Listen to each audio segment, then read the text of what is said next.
မြတ်စွာဘုရားလက်ထက်ကကုန်တယ်ကြီးတယောက်ရှိတယ်ဒီကုန်းချုပ်ကလေးပြောအောင်ပဲဟုတ်လားလူတွေရဲ့အဖြစ်ကလေးတနည်းအားဖြင့်ကိုယ့်ရဲ့အဖြစ်ကလေးကိုပြန်ပြီးတော့ရိပ်မိနိုင်ဖို့ပေါ့နော်ကုန်တယ်ကြီးတယောက်ရှိတယ်အဲ့ဒါဒီနေ့သူကလှဲပေါင်း900လောက်နဲ့တာဝတိဘက်ကိုရောက်လာတာသူကဗာရာဏသီပြည်ကအဲ့ဒါရောက်လာရင်လည်းဦးဇင်းတို့မြည်ရည်တွေကကြီးရော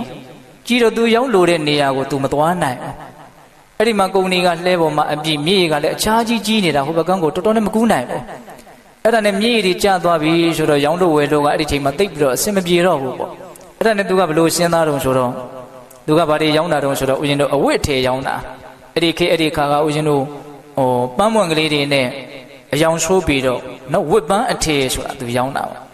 ့အဲ့ဒါသူကငါပြန်နေလို့ရှိရင်အိမ်ပြန်နေလို့ရှိရင်အချိန်တွေတိတ်ကြမယ်လမ်းစိတ်တွေတိတ်ကုန်မယ်အဲ့ဒီတော့မထူးပါဘူးငါဒီသာဝတိမှာပဲငါဆက်နေပြီးတော့မိုးလေးလားနှွေလေးလားဆောင်းလေးလားတော့ကလပ်ပလုံးငါဒီမှာနေပြီးတော့ဒီအဝတ်ထေတွေကိုရောင်းချပြီးတော့ဒီမှာပဲငါနေလိုက်တော့မယ်လို့သူကအဲ့လိုစဉ်းစားပြီးတော့နေနေတာတော့တပည့်လက်သားတွေအများကြီးနဲ့တော့လှဲဝိုင်းကြီးချပြီးတော့ရောင်းချပြီးတော့ပဲနေတော့မယ်ဆိုပြီးတော့စိတ်ကူးထဲမှာဘယ်လိုကူးထားတော့ဆောင်းလေးလားမိုးလေးလားနှွေလေးလားတော့ဒီမှာပဲရောင်းချပြီးတော့နေလိုက်တော့မယ်အဲ့လိုသူစဉ်းစားပြီးတော့နေနေတာအဲ့ဒီအချိန်မှာဦးဇင်းတို့မြတ်စွာဘုရားဆုံးခံကြွလာတော့အဲ့ဒီကုန်တယ်ကြီးကိုမြင်တယ်မြင်တော့မြတ်စွာဘုရားကပြုံးတော်မူတယ်တဲ့အဲ့ဒါကိုရှင်အနန္ဒာကသိတော့မြတ်စွာဘုရားကိုအကျိုးကြောင့်လျှောက်တော့မြတ်စွာဘုရားကပြောတယ်မိန်ရှိတယ်ချစ်သားအနန္ဒာဟောဒီကုန်တယ်ကြီးဟာဆောင်းလေးလားနှွေလေးလားမိုးလေးလားငါဒီမှာပဲကြောင်းချပြီးတော့နေမယ်လို့သူစိတ်ကူးပြီးတော့နေနေတာတကယ်စင်စစ်သူကနောက်9ရက်ပဲနေရတော့မှာနောက်9ရက်ပြည့်ရင်သူသိမှာအဲ့ဒါကို तू မသိဘူးအဲ့ဒါကိုမြင်လို့မြတ်စွာဘုရားပြုံးတယ်အဲ့ဒါလို့မြတ်စွာဘုရားလည်းအမိန့်ရှိလိုက်ရောရှင်အနန္ဒာကအလွန်တနာသွားတာပေါ့ဘာမှမသိဘူးကိုကနောက်9ရက်နေရင်သိရတော့မှာစီမံကိန်းကြီးဆွဲထားတာကနှစ်ပေါင်းများစွာဟုတ်လားအဲ့ဒါနဲ့တနာလွန်းလို့ဆိုပြီးတော့တပိတ်သင်္ကန်းလေးယူပြီးတော့နောက်နေ့မနေ့ကျတော့အဲ့ဒီကုံတယ်ကြီးရှိရကိုကြွလာတယ်ရှင်အနန္ဒာကကုံတယ်ကြီးကလည်းတရားတရားနဲ့ပြည့်စုံတဲ့ပုဂ္ဂိုလ်ဆိုတော့ရှင်အနန္ဒာကိုဆွန်းနေပါလိကတ်အစွန်းပုံပြီးပြီဆိုတော့ရှင်အနန္ဒာကလိမ္မာပန်းတ်ဓာတ်ရိုက်ကြီးမပြောဘယ်ကစပြောတော့ဆိုတော့တခါကြီ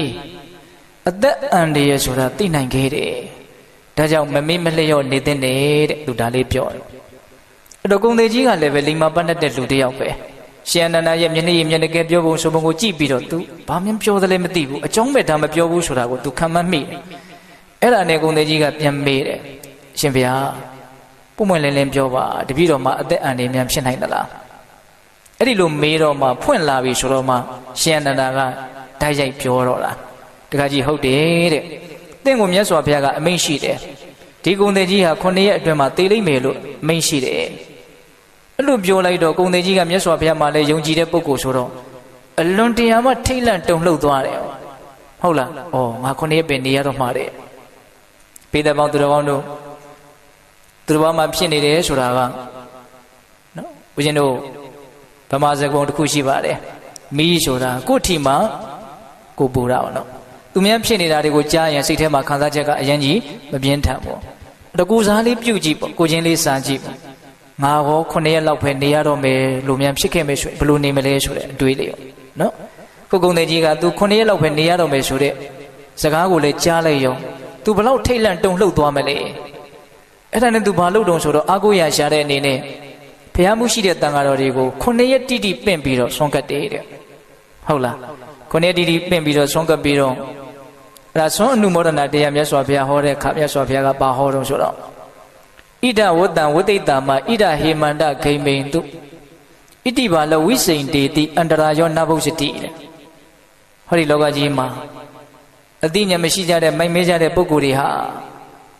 နော်တွေကကာလငါဘယ်မှာနေမယ်ဆောင်းကကာလငါဘယ်မှာနေမယ်မိုးကကာလငါဘယ်မှာနေမယ်ဆိုတဲ့အတွေးတွေနဲ့နေကြတာတဲ့ငါဘယ်အချိန်ဘယ်ကာလဘယ်နေရာမှာသိရလိမ့်မယ်ဆိုတဲ့ကိုယ့်ရဲ့ပျက်စီးမှုတည်းဟူသောဘေးကိုကြတော့မမြင်냐ရှာဘူးတဲ့ရိုးရိုးလေးပါမြတ်စွာဘုရားဟောတယ်နော်အသိဉာဏ်မပြည့်စုံတဲ့ပုဂ္ဂိုလ်တွေဟာဘယ်အချိန်မှာဘာတွေလုပ်ပြီးတော့ဘယ်လိုတွေနေပြလိုက်မယ်ဆိုတာကိုပဲစဉ်းစားနေကြတာဘယ်အချိန်မှာပျက်စီးသွားမလဲဆိုတာကိုကြတော့တစ်ချက်ကလေးမှမစဉ်းစားမိဘူးဒကာဓမ္မတို့ဦးဇင်းတို့ရဲ့ဖြစ်နေမတူဘူးလားတွေ့နော်နေရေးကိုပဲအကြီးအကျယ်စဉ်းစားနေကြတာဘာတွေလုပ်မယ်နော်ဘယ်လိုနေပြလိုက်မယ်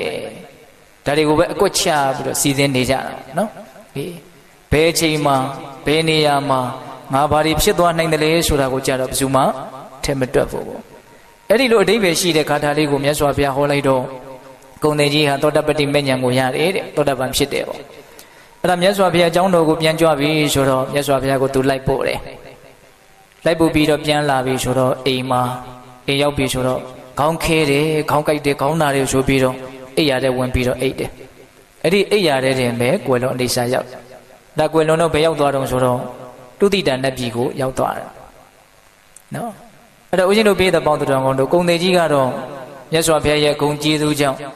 သိရမယ်ဆိုတာကိုသိသွားတဲ့အတွက်ကြောင့်နော်ကုသိုလ်ကောင်းမှုတွေကိုပြုရင်းဖြင့်ကောင်းရမြတ်ရာကိုသူရောက်သွားတယ်ပေါ့နော်တရားဓုတွေဘာတွေလဲရသွားတယ်ပေါ့တရားဓမ္မတို့ဦးဇင်းတို့တွေကြတော့သိရမယ်ဆိုတာကိုကြိုးပြီးတော့လည်းမသိကြဘူးသိတော်လည်းပဲမစင်သားမိကြဘူးပေါ့ဟုတ်လားအဲ့ဒီတော့ဘာဖြစ်တုံးဆိုတော့မိမိရောပေါ့ပေါ့ဆဆပဲအနေများနေကြတာပေါ့နော်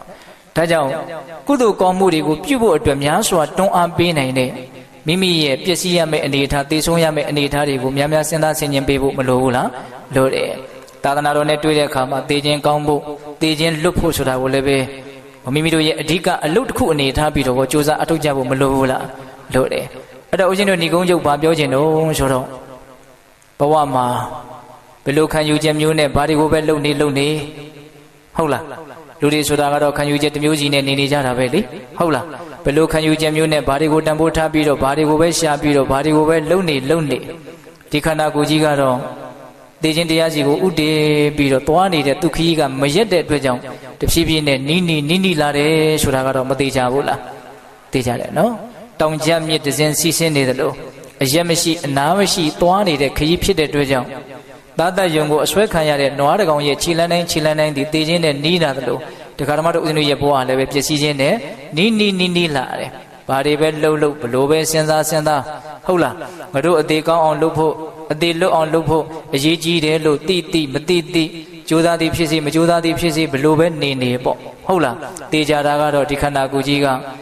တေခြင်းစီကိုဥတည်ပြီးတော့မပြတ်သွားနေတဲ့အတွက်ကြောင့်တေဖို့ကတော့နီးလာတယ်ဆိုတဲ့အချက်ကမသေးကြဘူးလားသေးကြတယ်နော်ဒါကြောင့်ပိဿပေါင်းတော်ကောင်းတို့ဘဝဆိုတာဘာလဲဆိုတာနဲ့ပတ်သက်ပြီးတော့မျိုးအဓိပ္ပာယ်ဖွင့်ကြတာရှိတယ်ပေါ့ဒီနေ့မှာဦးဇင်းတို့ပြောနေတာကဘဝဆိုတာတေခြင်းစီကိုဥတည်ပြီးတော့သွားနေရတဲ့ခရီးတစ်ခုမျှသာဖြစ်တယ်လို့ပြောဆိုခဲ့မယ်ဆိုရင်ဘယ်သူများညင်းနိုင်မလဲမညင်းနိုင်ဘူးနော်ဒါကြောင့်တေခြင်းကောင်းဖို့တေခြင်းလွတ်ဖို့ကြိုးစားသည်ဖြစ်စေမကြိုးစားသည်ဖြစ်စေလက်ခံသည်ဖြစ်စေလက်မခံသည်ဖြစ်စေဘယ်လိုစိတ်သက်တည်နေဘာတွေကိုပဲလုပ်ပြီးတော့နေနော်ခန္ဓာကိုယ်ကြီးကတော့တေရွာစီကိုတလက်ဆက်သွားနေတဲ့အတွက်ကြောင့်တစပူပြီးတော့တေဖို့နီးလာတယ်ဆိုတာလေးကိုပဲဦးစားပေးပြီးတော့စဉ်းစားကြဖို့မလိုဘူးလားလိုပါတယ်